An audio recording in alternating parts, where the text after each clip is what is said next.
జై శ్రీరామ్. శ్రీమాత్రే నమః. శ్రీ గురుభ్యో నమః. 2025 సంవత్సరం జూలై మాసం 20వ తారీఖు నుంచి జూలై 26వ తారీఖు వరకు కూడా ఈ వారం యొక్క వార ఫలాలు ఎలా ఉండబోతున్నాయి, ద్వాదశ రాశుల వాళ్ళకి, ద్వాదశ లగ్నాల వాళ్ళకి ఈ వారం యొక్క వార ఫలితాలు, అలాగే గోచారంలో గ్రహదేవతలు ఏ ఏ స్థానాల్లో ఉన్నారు, ఏ ఏ స్థానాల్లో స్థితులయ్యి ఈ వారము అందరికీ కూడా శుభ ఫలితాలను కావచ్చు లేదా ఏవైనా జాగ్రత్తలు కావచ్చు, ఏవేవి సూచిస్తున్నారో ఇవన్నీ ఒకసారి మనం విహంగ వీక్షణం చేద్దాము. మొదటగా వృషభ రాశిలో శుక్రాచార్యుల వారు స్థితులై ఉన్నారు. గురు భగవానుడు మిథున రాశిలో ఆయన సంచారం సాగుతూ ఉంది.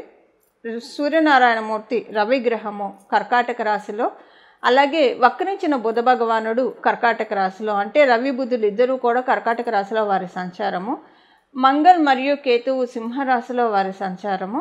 రాహు భగవానుడు కుంభరాశిలో స్థితులై ఉన్నారు. అలాగే వక్రించిన శని భగవానుడు మీనరాశిలో స్థితులై ఉన్నారు. ఈ గోచార గ్రహస్థితులను అనుసరించి ఈ వారం యొక్క వార ఫలితాలు ద్వాదశ రాశుల వాళ్ళకి, ద్వాదశ లగ్నాల వాళ్ళకి ఎలా ఉండబోతున్నాయో మనం ఇప్పుడు చూద్దాం. మొదటగా అసలు ఈ వారం యొక్క విశిష్టాంశం మనం ఒకసారి చూసుకుంటే, శుక్రాచార్యుల వారు స్వస్థాన గతిలో ఉండడము, అలాగే చంద్ర భగవానుడు మేషరాశి నుంచి కర్కాటక రాశి వరకు కూడా ఈ వారంలో చుట్టారు, అంటే 4 రాశులను ఆయన చుట్టి వస్తారు. ఈ వారం యొక్క విశేషాంశము శుక్రాచార్యుల వారు ఆయన స్వరాశి అయిన వృషభ రాశిలో ఉండడము. ఈ వృషభ రాశికి శుభకర్తరి శుక్రాచార్యుల వారు ఆ రాశిలో స్థితిలో ఉన్నారు. అలాగే గురు భగవానుడి యొక్క ఆచ్ఛాదన వృషభ రాశి మీద ఉంది. గురు భగవానుడి యొక్క పంచమ దృష్టి శుక్రాచార్యుల వారు ఇంకొక రాశి అయిన తులారాశి మీద ఉంది. అంటే ఇది చాలా శుభత్వాన్ని కలిగించే విషయం అని చెప్పాలి. దానికి కారణం ఏంటంటే, గురు భగవానుడు 2 రాశులు, అంటే శుక్రాచార్యుడు వృషభ రాశి బలోపేతంగా ఉండడం, కాలపురుషుడు కుండలిలో శుక్రుడు మరియు శుక్రరాశిలైన వృషభ రాశి, తులారాశి ఈ 2 కూడా బలోపేతంగా ఉండడము ఈ వారం యొక్క ప్రత్యేకాంశము. దీనివల్ల ఏంటంటే శుక్రాచార్యుల వారు మనకి కలియుగంలో లిటరల్గా మనం చూస్తే ఎవరైనా సంతోషంగా సుఖ సౌఖ్యాలతో ఉన్నారు అని అంటే దానికి పరిపూర్తిగా కారణము శుక్రాచార్యుల యొక్క బలం బాగా ఎవరికైతే ఉంటుందో, అంటే లావిష్ లైఫ్ కావచ్చు, లగ్జరియస్ లైఫ్ కావచ్చు, లేదా చక్కగా ఆనందకరమైన జీవితాన్ని జీవించడానికి అవకాశం చక్కగా ఉంటుంది. ఈ వారము ఇది చాలా పుష్కలంగా ఉంది. ఎందుకంటే దానికి ఇంకొక కారణం శుక్రాచార్యుల వారు ఆయన స్వస్థానాల్లో సంచారం చేయడం. ఈ గోచార గ్రహస్థితులను అనుసరించి ద్వాదశ రాశుల వాళ్ళకి, ద్వాదశ లగ్నాల వాళ్ళకి ఎలాంటి ఫలితాలు ఉన్నాయో ఇప్పుడు మనం చూద్దాం. వృశ్చిక రాశి, వృశ్చిక లగ్నంలో పుట్టిన వాళ్ళకి ఈ వారం వృశ్చిక రాశిలో పుట్టిన వాళ్ళకి మీకు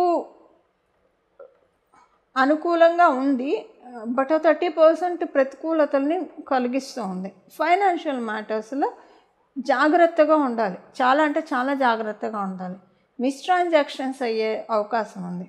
ఆన్లైన్ మోసాలకు మోసపోయాము, ఇలా ఏదన్నా మీరు అంటే సపోజ్ ఉదాహరణకి ఒక 1000 రూపాయలు కొట్టబోయి ఇంకొక 2 సున్నాలు చేర్చవచ్చు ఓవర్లుక్, అంటే ఎక్కువగా మీ అంటే అది మళ్ళీ 2 సున్నాలు చేరిస్తే మీ బ్యాంకులో బ్యాలెన్స్ ఉంటేనే కదా ప్రాబ్లము. ఉన్నవాళ్ళ సంగతి నేను చెప్తున్నాను. సో మీరు పేమెంట్స్ విషయంలో జాగ్రత్తగా ఉండాలి. సో 100 రూపాయలు కొట్టబోయి 1000 రూపాయలు కొట్టచ్చు. ఇలాగ కొంత మీరు ఆన్లైన్లో మోసాలు అనే కంటే మీరు ఏమరపాటుగా ఉండడం వల్ల కొంత మీకు అవకతవకలు ఫైనాన్షియల్ మ్యాటర్స్లో, ఆర్థిక స్థితిగతుల్లో కలుగుతాయి. ఈ విషయంలో మీరు చాలా కేర్ఫుల్గా ఉండాలి, జాగ్రత్తగా ఉండాలి. మీ చుట్టూ ఉన్న వాళ్ళతోటి మీకు చాలా బాగా ఉంటుంది. అలాగే మీ చుట్టూ ఉన్న వాళ్ళ సపోర్ట్ మీకు చాలా బాగా ఉన్నట్లు అనిపిస్తుంది. ఈ సపోర్ట్కి ఏంటంటే మీకు ఆనందంగా అనిపించి మీ శరీరం అంతా కూడా చాలా చురుగ్గా, వేగంగా మీ పనులు మీరు చేసుకోగలుగుతారు. అంటే శరీరం చాలా తేలిగ్గా అనిపిస్తుంది, మనసు చాలా తేలిగ్గా అనిపిస్తుంది, మనసు చాలా కుదుటపడ్డట్టు అనిపిస్తుంది. ఈ వారం కేవలంగా ఫైనాన్షియల్ మ్యాటర్స్లో జాగ్రత్తగా ఉండాలి వృశ్చిక రాశి, వృశ్చిక లగ్నంలో పుట్టిన వాళ్ళు. మిగతా విషయాల్లో అంతా నార్మల్గానే ఉంది. ఒకంత బాగుందని కూడా చెప్పచ్చు వృశ్చిక రాశి, వృశ్చిక లగ్నంలో పుట్టిన వాళ్ళకి. దాంతోపాటు ఈ వారం మీరు వివాహ ప్రయత్నాలు చేయాలని అనుకుంటే చాలా మంచి సమయం. మీరు వివాహ ప్రయత్నాలు మొదలుపెట్టి ఉంటే మీకు కూడా చాలా మంచి సమయం. సంతానం కోసం ప్రయత్నం చేయాలనుకున్న వాళ్ళకి చాలా మంచి సమయం ఇది. సంతానం యొక్క పురోభివృద్ధి మిమ్మల్ని చాలా సంతోషం, సంతానానికి సంబంధించి ఏదైనా ఒక గుడ్ న్యూస్ వింటారు ఈ వారంలో. వినడానికి గోచర గ్రహస్థితులు చక్కగా అవకాశాన్ని కలిగిస్తున్నాయి. ఉదాహరణకి మీ పిల్లలు గ్రోత్ మీకు తెలుసుకోవడం, ఒకవేళ విద్యార్థులు అయితే, ఆడపిల్లలు అయితే, ఒకవేళ మీ పిల్లలు మెచ్యూర్ కాకపోతే ఈ వారం మెచ్యూర్ అవుతారు. ఈ వారం మెచ్యూర్ అయితే ఆడపిల్ల నుండి అది మీకు లక్ష్మీ అమ్మవారి మీకు ఒక ఇంటికి ఒక ఉత్తరం పంపించిందని మీరు భావించాలి. లక్ష్మీ అమ్మవారు ఎప్పుడు వచ్చినా చెప్పే వస్తుంది, నేను మీ ఇంటికి వస్తున్నాను, రెడీగా ఉండండి అని అమ్మవారు మీకు చెప్పినట్లు సంకేతం. ఎప్పుడు మీ పాప మెచ్యూర్ అయితే అవ్వకుండా అయితే.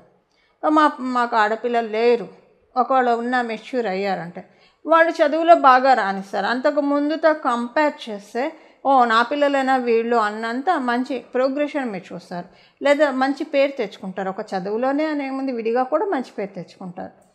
అది జరిగినా మీకు లక్ష్మీ అమ్మవారు ఇండికేషన్ పంపించినట్టే.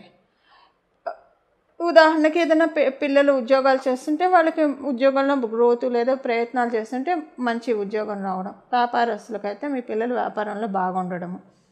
పెళ్ళి కాకపోతే మీ పిల్లల పెళ్ళి కోసం మీరు ప్రయత్నిస్తుంటే సంబంధాలు కుదరటం. సంబంధాలు కుదిరినా మీకు వచ్చేవాళ్ళు లక్ష్మీ అమ్మవారి ఆశీస్సులతోటే మీకు దక్కుతున్నారన్న విషయాన్ని మీరు గ్రహించాలి. ఇలా మీకు లక్ష్మీ అమ్మవారు ఒక లేఖ ద్వారా లేఖ అంటే లక్ష్మీ అమ్మవారు రాసే లేఖలు ఇలానే ఉంటాయి. సంతానం యొక్క అనుకూలతలు మీకు లక్ష్మీ అమ్మవారి నుంచి ఒక లేఖ వచ్చినట్లు మీరు భావించాలి. మాకు వివాహం కాలేదు అన్న వాళ్ళ సంగతి ఏంటి? మీరు వివాహం కాకపోతే నేను ఇందాక చెప్పినట్టు వివాహ ప్రయత్నాల కోసం ప్రయత్నిస్తుంటే అవుతుంది. అసలు మేము ఇంకా వివాహ ప్రయత్నాల కోసం ఏం ప్రయత్నించట్లేదు, ఇప్పుడే మాకు చదువైంది, ఒక 1-2 years అయిన తర్వాత చేసుకుందాం. ఇప్పుడు మా పరిస్థితి ఏంటి అంటే మీకు మంచి ఆలోచనలు వస్తాయి. ఈ మంచి ఆలోచనలు లేదా మీ చుట్టూ ఉన్న వాళ్ళ మంచి ఆలోచనల ద్వారా మీకు ఒక మంచి కంపెనీస్ మీకు దొరికి వాటిల్లో మీరు రెజ్యూమ్ అప్లోడ్ చేసి అందులో సక్సెస్ఫుల్గా మీరు ఉద్యోగాన్ని సాధించుకుంటారు.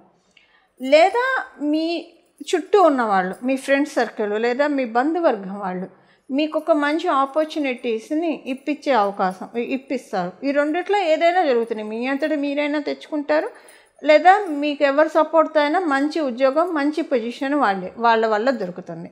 ఈ రెండిట్లో ఏదైనా మీరు చూస్తారు.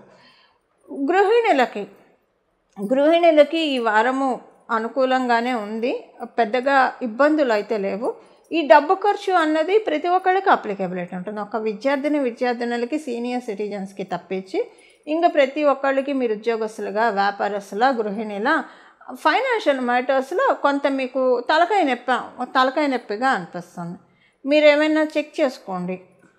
ఏవైనా చెక్కులు ఏమైనా ఉంటే అవి మీరు క్లియర్ చేశారా లేదా, ఈఎంఐలు ఇవి ఉంటే టైంకి క్లియర్ చేశారా లేదా, ఈ చెక్ బౌన్సెస్ అయ్యే ఛాన్సెస్ ఉంది. సో ఈ విషయంలో కొంచెం జాగ్రత్తగా ఉంటే వృశ్చిక రాశి, వృశ్చిక లగ్నం ఫైనాన్షియల్ మ్యాటర్స్లో కొంత జాగ్రత్త వహిస్తే వృశ్చిక రాశి, వృశ్చిక లగ్నంలో పుట్టిన అందరికీ బాగున్నట్టే.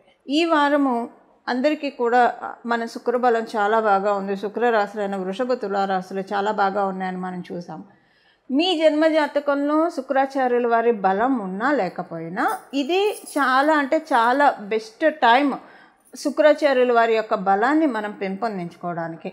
శుక్రాచార్యుల వారి బలం లేకపోతే ఎలా తెలుసుకోవాలి? బలం ఉంటే ఎలా ఉంటుంది, బలం లేకపోతే ఎలా ఉంటుంది? ఆయన బలం ఉంటే మ్యారిటల్ లైఫ్ చాలా చక్కగా ఉంటుంది, మొదటి విషయము.